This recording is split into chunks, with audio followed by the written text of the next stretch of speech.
Good afternoon and welcome to Bovington, the home of the British Army's main battle tank. Today we're driving Challenger 2 tanks and exploring exactly what this 64.5-ton killing machine is all about and the mission behind it. Let's begin.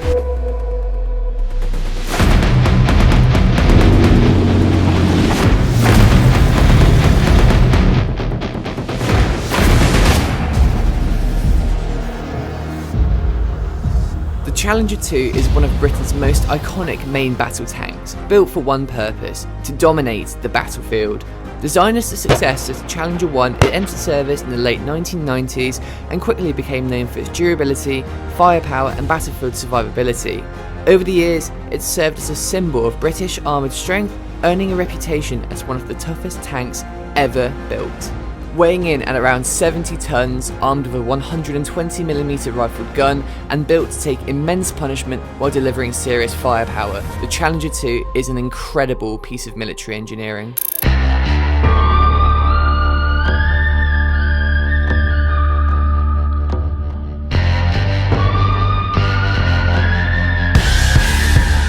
Talk to me about this thing. I mean, there's a whole lot to go over here, but I mean, let's start at the front, right?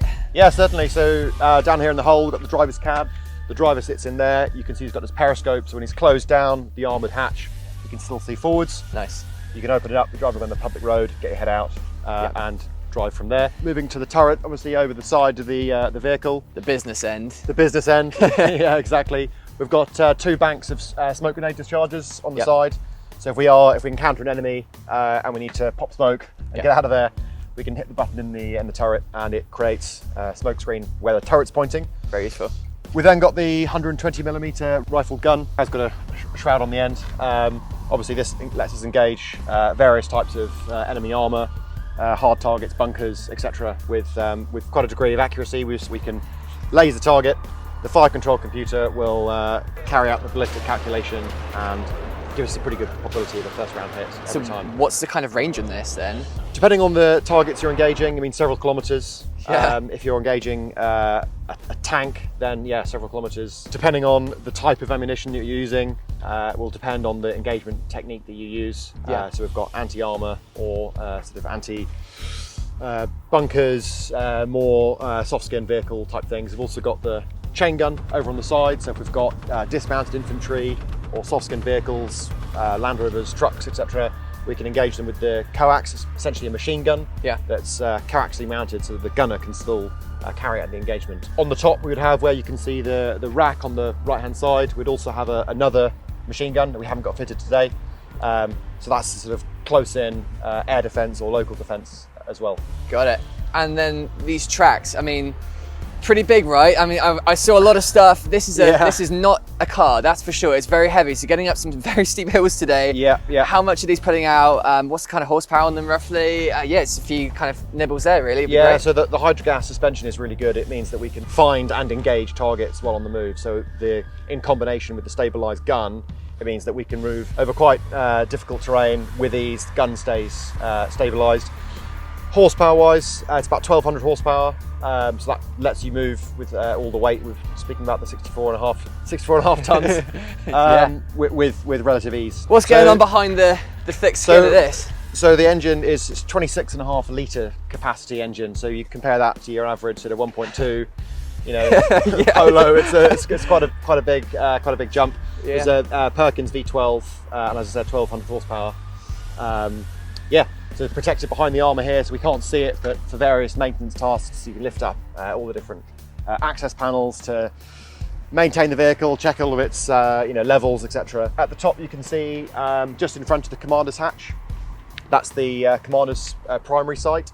So that means that we can use that sight independently of where the hull or the turret is pointing. Yeah. And that gives us this hunter-killer capability.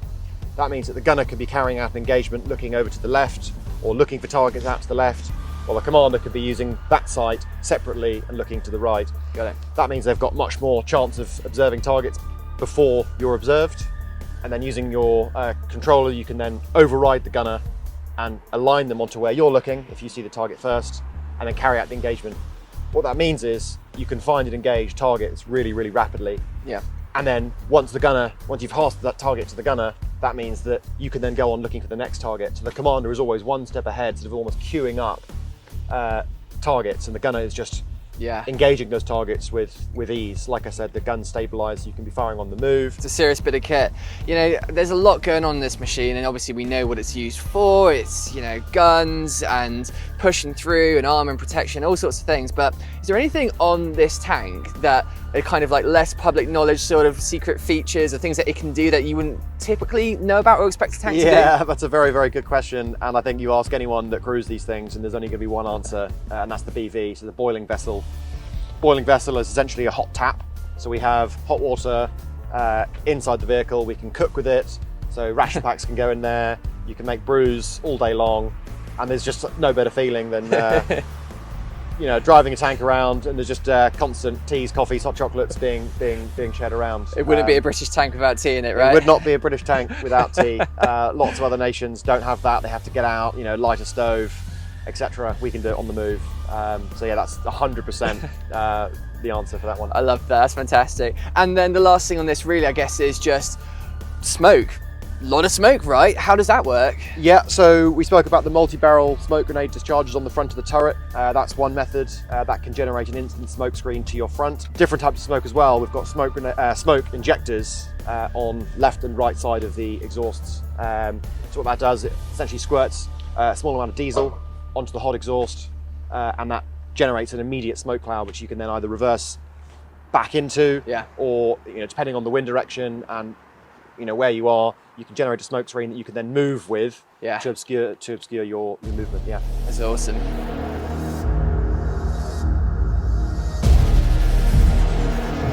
So this is going to be the first time seeing these tanks drive. Let's get a feeling of just how powerful this really is.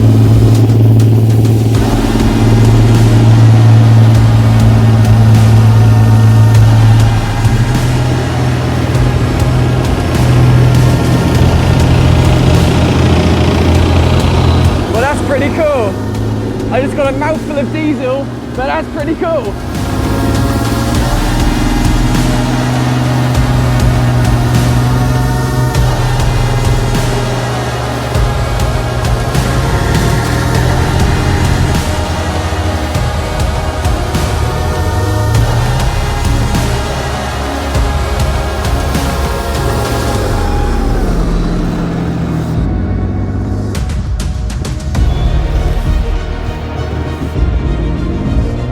Seeing the Challenger 2 in action is one thing. Hearing it, feeling it and watching the crew work around it, it gives you a completely different appreciation for what this machine is capable of.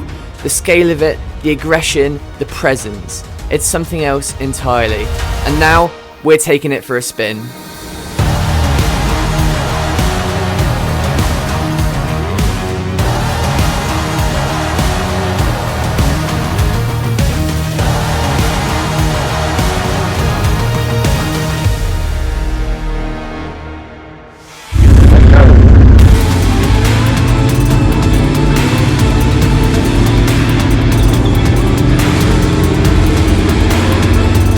First thing that hits you is just how much machine you're dealing with. This isn't like driving anything else. It feels extremely heavy, very deliberate and ultra powerful. Every movement has immense force behind it. You can feel the weight of the tank working underneath you. Every turn, every bump and every change in the terrain reminds you that this is a 70-ton armoured vehicle built for war. It's loud, it's intense, and it's completely immersive. There's a raw mechanical violence behind it, but at the same time, everything is very controlled.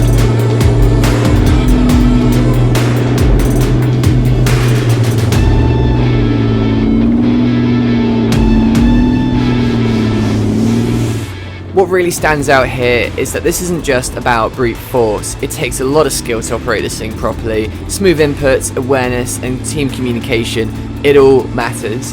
And that's what makes it even more impressive. Challenger 2 isn't just a machine, it is a team of people. Every crew member has a role, and the effectiveness of the tank comes from those people working together as one.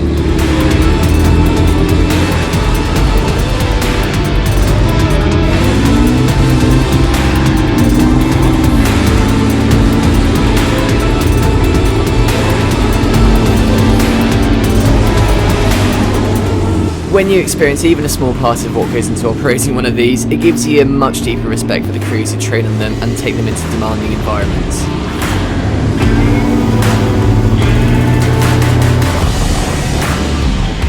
Now it's my turn. Actually taking control of a Challenger 2 is a surreal experience. One of those things where the reality of it almost takes a second to catch up with you. You're not just looking at military history anymore, it's not a demonstration, you're inside of it.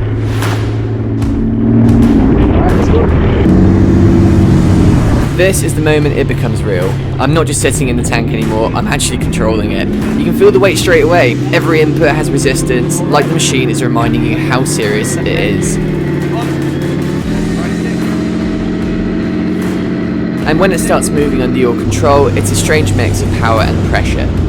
When I start moving the turret, that's when it really clicks. You feel the whole upper part of the tank shift around you, smooth, controlled, there's absolutely a weight to it that you just can't ignore. As we move across the terrain, you start to understand how these machines are designed to keep advancing, keep fighting, and keep pushing through conditions that will stop almost anything else.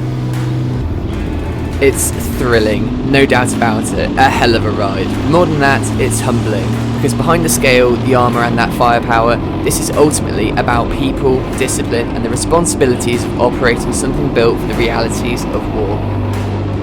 And from the outside, Challenger 2 already looks ultra impressive, but from the inside, you understand why it commands so much respect. Well, wow, I mean, that was a hell of a ride, right? I mean, geez, what a machine, huh? It's a very impressive machine, yeah. So the Challenger 2, just been for a bit of a spin first of all on the all-weather circuit here, so simulating road driver training. So you've got the white lines, stop signs, various vehicles to simulate going out and training on the public road. All the drivers will be fully qualified. They'll do a DVLA driving test. Yeah. So we use this training facility to practice driving on the road before letting loose on the public roads, where there are obviously a bit more real dangers. So we did that, a couple of circuits of this, and then we moved on to the off-road circuit, starting off with the knife edge. So that really is, it's a pretty steep incline as you saw. Damn right. Need to keep the barrel pointing over the side, so the balance of the tank, is good. And then the driver really not being able to see much except the sky, pointing right up at the sky. Obviously crossing the knife edge, we did very well. Yeah. It's a bit wet today, so a couple of pretty aggressive puddles. I think the driver got a little bit wet, but it's all good fun. Obviously they relate to combat movements and exercises, so Yep. can you talk a little bit about that? So how relevant was what we did there to actual being out there in the field? Sure, so this morning we were working as individual crews, so coming together, obviously all being reservists, we don't do this all the time. So this morning we spent just doing individual movement and practicing taking up fire positions. There's a whole host of things you need to take into consideration.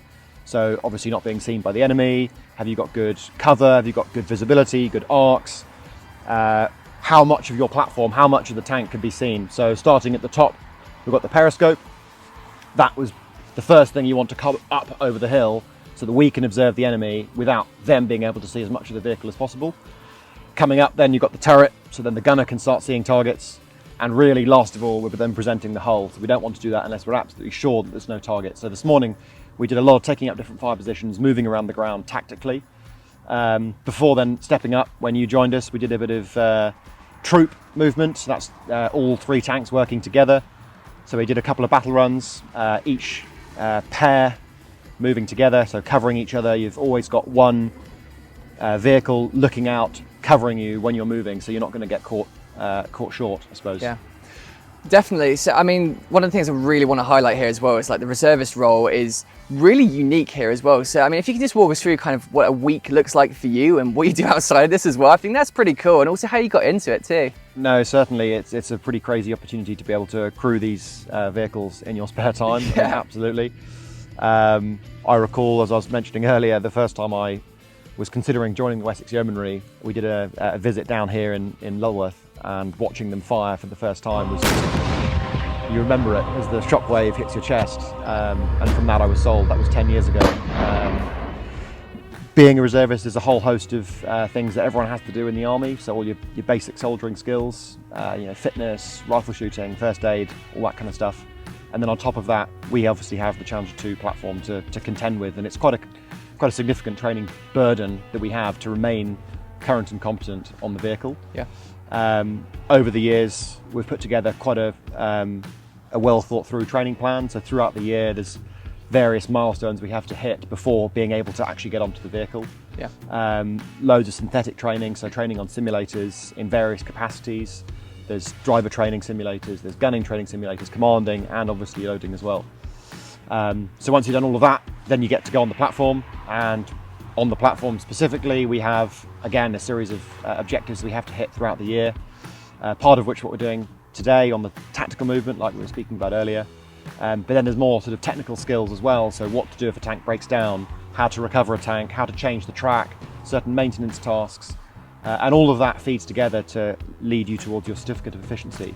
Gotcha. And if you get your certificate of efficiency at the end of each year, it means that you've hit all those milestones and you are able to deploy on the tank. We spoke a little bit about as well the kind of roles within the tank and the bonds you build with the people around you, and how important everyone working as that one oiled machine is really important to it. And I think it would be interesting to just highlight as well that obviously doing this just in your spare time, you still create, you know, friends, and you still have this kind of camaraderie within the tank. And a small space in there, we're not allowed to really show too much of it, but you build a really tight-knit community within there and have a whole lot of fun too. So can you kind of talk a little bit about that as well, what it's like kind of being a tank crew, I guess? Sure, so there's 2 points there, and as you've said, working together as a crew is absolutely fundamental. There are 4 positions in the tank, so we'll quickly go over them. You've got the driver, they're the person that sits in the hull, they're the only person that sits in the hull, and they obviously drive the vehicle. The rest of the crew are in the turret, and that means that they are separate from the driver and they are facing whichever way the turret moves. So whenever the turret goes left or right, the rest of the turret crew do too.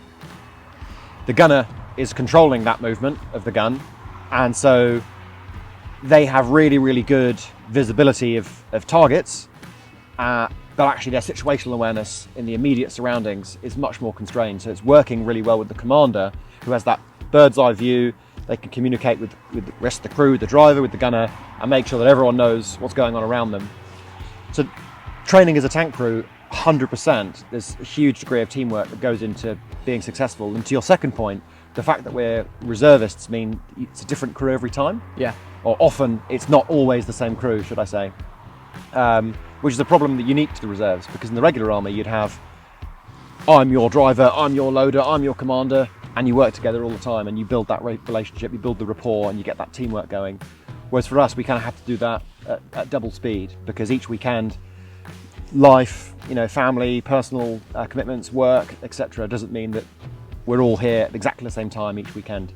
Yeah. So we have to really, really work to maintain those relationships and make sure that the crew work together as a team as best they can to be able to get the most out of the platform. Yeah. And how do you find that flexibility works then? So is it easy with the people around you as well? Obviously with crews kind of interchanging sometimes. Sure. Is that challenging, or do you guys just find a way to make it work? It's one of those things when your mileage varies massively depending on, you know, your personal circumstances. I joined the regiment as a student at uni, so I had loads of time in the summer holidays and, you know, between term to go and do all sorts of training, and it was fantastic. As I got a bit older, I'm now working, and certainly is a bit more constrained in the time that you can put in. And what's great about the reserves is it's flexible. So as much time as you've got, and as much time as you can give, you can do. But that clearly, you know, depends on your civilian job. Yeah. So my employer is they're a signatory of the Armed Forces Covenant, and that means I get 2 weeks every year of paid additional leave, so it doesn't come out of your annual leave allowance, and that means that in the year I can do my 2-week training camp without having to come out of my holiday. But even so, it is a bit of a challenge in making sure that you're organised enough to kind of plan your year ahead, making sure that you're hitting all those objectives throughout the year and balancing it with your job, your partner, boyfriend, girlfriend, husband, wife, kids, etc. So it varies, but for me, I make it work. Absolutely. And you know, one of the other things I just want to touch on really quickly as well is where we are as well. So Bovington, and obviously you have a really cool job, and I got to see like a little piece of that today. But the tracks here, there's been tanks running around here for a very, very long time. I mean, as a kind of pride points or a legacy points of what you feel like, you know, you're bringing into this place. The British Army invented the tank. They didn't invent it here, it was invented further towards the east coast into the Thetford, Norfolk way. But it was deemed there that it was too vulnerable to German reconnaissance. So they found a tucked away corner of the country down here in Dorset, clearly very beautiful part of the country. While we're at it. And since then, this is where the home of British Army Armour has been. So yeah, it's a great place to train. What does it feel like to you to be able to kind of do this job in a place where that history really kind of began? Yeah, it's fantastic. And like I said, I joined as a soldier, and I've done all the different positions in the tank. I did my commander's course in a couple of years ago, 2022. So it's great sort of evolving through the platform, starting as a driver, now obviously commanding, getting that experience has been fantastic. I can imagine. So basically, reservist, 5-star review from you. 5-star review from me. Love it. Dude, thank you so much for Not today. at all. That Great was to see you. incredible. Great to have you. Welcome anytime. This is badass and you're a badass, and this is a hell of a job. So thanks for sharing it with me today. Well, thanks for coming down.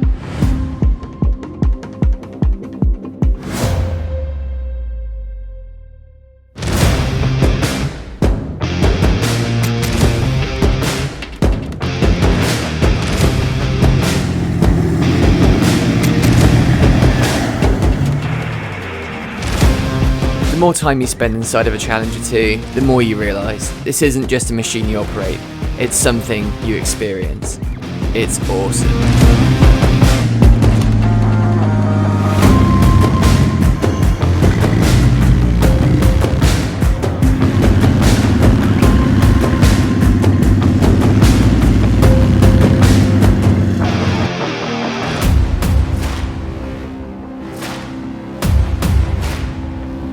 Thank you guys for watching today's video. If you enjoyed this one, make sure to hit that subscribe button and spread some love by leaving a like and a comment. Also, go and check out the Army recruiting website to see how you can drive these tanks in your spare time. Without further ado, guys, see you in the next video. Thanks for watching.